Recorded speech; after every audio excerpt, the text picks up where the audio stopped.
Greetings and welcome to this edition of Positronic. I'm Barry P. Cook. I'm here to talk about the latest episode of Doom Patrol. It was called Nostalgia Patrol. And as it starts, we see that Rita is commiserating over having lost her leadership position by stuffing her face and watching soap operas, or a really melodramatic movie anyway. Someone rings the doorbell at the mansion, but all Rita finds when she answers it is a flyer indicating that there's a revival of sorts of her old films playing at a local theater, like a film festival of her films. Elsewhere in the mansion, Jane tries yet again to make sense of the puzzle, but it's just not working out. Then she finds a piece that seems to have a blinking eye on it, and apparently it's Shelley from the Sisterhood of Dada. And Shelley then does her cloud thing, which, it comes out of the piece of the puzzle, and it surrounds Jane, and it seems to make the sexy time with her there. So that was interesting. Elsewhere, Victor has gone out to meet with some of his friends at like a pizza joint, and they don't all embrace his new situation right away. Apparently, back in the day, they all made a robot in robotics class called Mr. Indestructible or something. Back in the mansion, when Larry struggles to adjust to his new situation without Keeg, Madame Rouge tries to tell him to think about moving on. And he just tells her that she needs to make amends with Rita, but she already tried. So I don't know how that's going to work. Like I said at the end of my last review, I hope she continues to try. Speaking of Rita, she goes to attend the film festival, and she ends up being there alone because no one else shows up. And she gets gassed by something. Back at the pizza joint, Vic and his friends decide to take on the local laser tag championship team, despite the fact that they don't appear to be all on the same page about where their friendship is. Back to Rita, she wakes up inside one of her old movies, and when her character's fiance shows up and gives her a necklace, it seems to have something nefarious inside of it. Back at the mansion, Rouge calls a meeting of the team and tells them that they're going to do a team building exercise and go to Rita's film festival to support her. They get there soon enough, and it doesn't take long before Larry realizes that the movie isn't actually the movie. Next, we see that Rita turns into the crazy fog thing that we saw in the theater earlier, and she disappears from the screen as the fog overtakes the rest of the team at the theater, except for Rouge, who turns into a bird and flies away. After which, Rita finds herself in a different movie, and Larry finds himself in the movie she had just been in, and he confronts one of the characters who is not whom he seems to be. Apparently, according to this person, the person behind all of this is someone called Dr. Janice, who is a Doom Patrol villain from the comics. Back at the mansion, Rouge reads the flyer and discovers that Dr. Janice is behind the film retrospective, because it says right on there, brought to you by Dr. Janice. And she goes looking into who she is in the files that the Doom Patrol had on all their villains and whatnot, or encounters. And it turns out that she's an emotional vampire who creates artificial realities and hallucinations. But the part of the file about how to defeat her has been redacted for some reason, which Rouge is rather upset about. Cliff and Jane, meanwhile, find themselves in one of Rita's horror movies, which is the movie she's also currently in, where they encounter a creepy kid. Back at the pizza joint during the laser tag game, Vic and one of his friends have it out about how he supposedly abandoned them, but he argues that he's there now and that it should be enough. And I actually agree with him on that. Like, don't, let the past, like, okay, he nearly died, his mother died, he withdrew, and maybe withdrew too much and didn't keep in touch, at all, when maybe he should have a little bit at least. But now he's back. So, embrace the now. That's the way I see it. Anyway, Cliff and Jane, back in the horror movie, talk about what happened to her with Shelley. And apparently, Jane is distraught because she liked it, but she can't do anything with it because she thinks she has to think about Kay, which Cliff disagrees with. He tells her, the hell with that. You don't have to be focused on her. Elsewhere in the same movie, Rita has a conversation with the creepy kid, and he explains that she has to do what Dr. Janice says, or things will be bad for her friends, at which point she clouds out again. Back at the mansion, Madame Rouge gets her drink on and wallows in the past and her past mistakes, but she vows to fix everything once the Doom Patrol returns. And when she then leaves the room, Keeg flies down and looks over the papers she was looking at. Rita wakes up in yet another movie, and it's a Technicolor sci-fi thing, apparently called Spartacus 452 or something like that.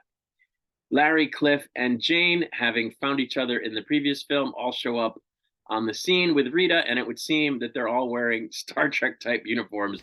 And Cliff actually says, "Oh, you didn't tell me you were in Star Trek." And then the other guy says, "No, it's Spartacus 4." Oh no, Larry. Larry says, "No, this is Spartacus 452 or whatever." It turns out that the guy who is the other cast member in the movie is someone called Mr. 104, so named for the 104th element on the periodic table, which is Rutherfordium. I don't know if that means anything. Anyway, he introduces them to Dr. Janice, who has now taken Jane, Cliff, and Larry and put them in some kind of prison cell over like a fiery pit. Apparently, Dr. Janice is after Rita's emotional displays, though I don't know why. Rita tries to save her friends and in the process tells them about how she's glad that they came into her life, even though things have been rocky. This somehow activates the amulet that she's wearing or whatever, and it flies off her neck. And Dr. Janice takes a hold of it and declares that Immortus will rise, which is something we heard in the previous episode.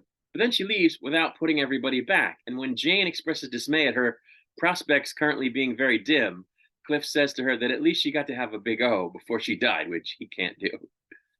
But then Keeg somehow shows up and manages to zap everybody back to where they're supposed to be. But it would seem that to do that, he had to go into the body of Mr. 104. I wasn't really clear on that, but I think that's what happened. Vic and his friends, meanwhile, kind of sort of seem to smooth things over as they leave the pizza place, but it's not terribly smoothed over, maybe just barely. It turns out that when Rita came back, she came back all passed out.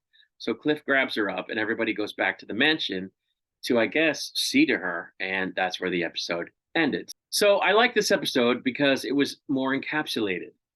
And those are the kinds of episodes I like. Shows that do episodic episodes are always better, in my view. And this is kind of what that was. Now, they set up a sort of overarching story last episode about Immortus, and Dr. Janice now is playing into that, and that's going to be part of the overarching story. And, you know, the various team members all have their issues that play out over the course of the seasons. That's always been the case. But this was a one off episode encapsulated in terms of the main action. Rita went through a thing, and the team went through it with her, while Vic was off going through a situation of his own that had a beginning, middle, and end in this episode. And there's going to be more on it, but this particular event in his life had a beginning, middle, and end. They're not stretching it out and stretching it out. And that's what I think ruins shows a lot of times. They take these premises that they can't really stretch out well because they're not good enough ideas to have that done with them, and they stretch it out anyway. And this was not that. They did an encapsulated episode with the bare sort of bones of the encapsulated story around it, which is how you actually stretch it. But to focus every episode on that story and try to make it last a season is difficult because the meat isn't usually there. You have to have the episodic episodes, the episodic stories around which to craft the overarching story, so that the one-off story takes up the bulk of the episode and can have a beginning, middle, and end, and be, you know, fun or intriguing, and then the next week is something different with the overarching story in the background. So I thought this episode did a good job of that.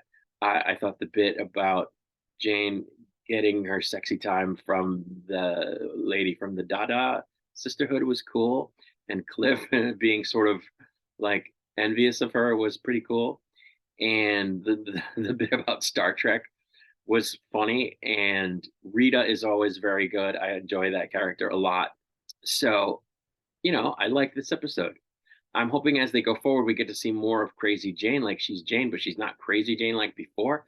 She did try, I think, in this episode to like bring out one of her other personalities to get them out of the situation they were in the cell, but she couldn't make it work for some reason. It didn't happen. So I don't know. Maybe she'll be able to do more of that in the future. That's what I'd like to see. They didn't do it in season 3 very much, and it bothered me because it was so prominent in seasons 1 and 2.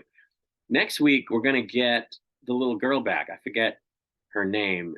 She's the Timothy Dalton's daughter character, and she's going to be back in an episode that seems not to be connected to the rest of the cast based on the preview, but that's okay as long as it's a quirky story and a fun story, and it looks like it's going to be. So I'm looking forward to that. But that's it for now. I'm going to get out of here. I'll be back with a review of the next episode once it's released. Until I return, I wish you peace and long life.